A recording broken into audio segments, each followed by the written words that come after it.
Running স্টাফদের কর্মবিরতি প্রত্যাহারের পর সারা দেশের রেল চলাচল স্বাভাবিক। যাত্রীরা হাঁপ ছেড়ে বাঁচলেও ভোগাচ্ছে শিডিউল বিপর্যয়।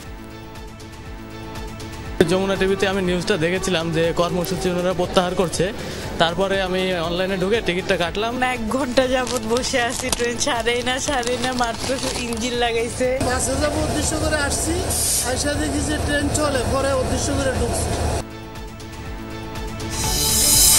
শিক্ষার্থীদের সঙ্গে মারামারির জেরে দক্ষিণ পশ্চিমাঞ্চলের 17 রুটে বাস চলাচল বন্ধ। ভোলায় আজও বাস ও সিএনজি চালকদের সংঘর্ষ। 6 মাসে শুধু রাজধানীতেই 136টি আন্দোলন। মোক্ষম সুযোগ ভেবে দাবি আদায়ে সক্রিয় বিভিন্ন গোষ্ঠী। বিশেষ সেল গঠনের পরামর্শ।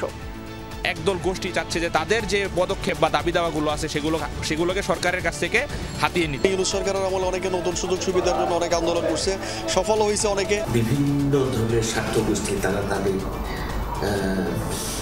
স্বার্থ আদায়ের জন্য নানাভাবে চেষ্টা করে।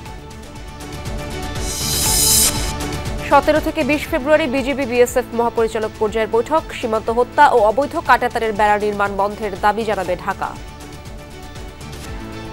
3 বিঘা করিডোরের জন্য কিন্তু আমরা বেরুবাড়ি বহু আগেই দিয়ে দিছি। মানে এই চুক্তির একটা অসম হয়ে গেছে, এইটার সাথে এটার কোনো কানেকশন ছিল না।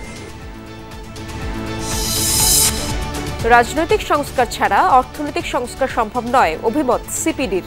অক্টোবর পর্যন্ত রাজস্ব আহরণের প্রবৃদ্ধি মাত্র 3.7%।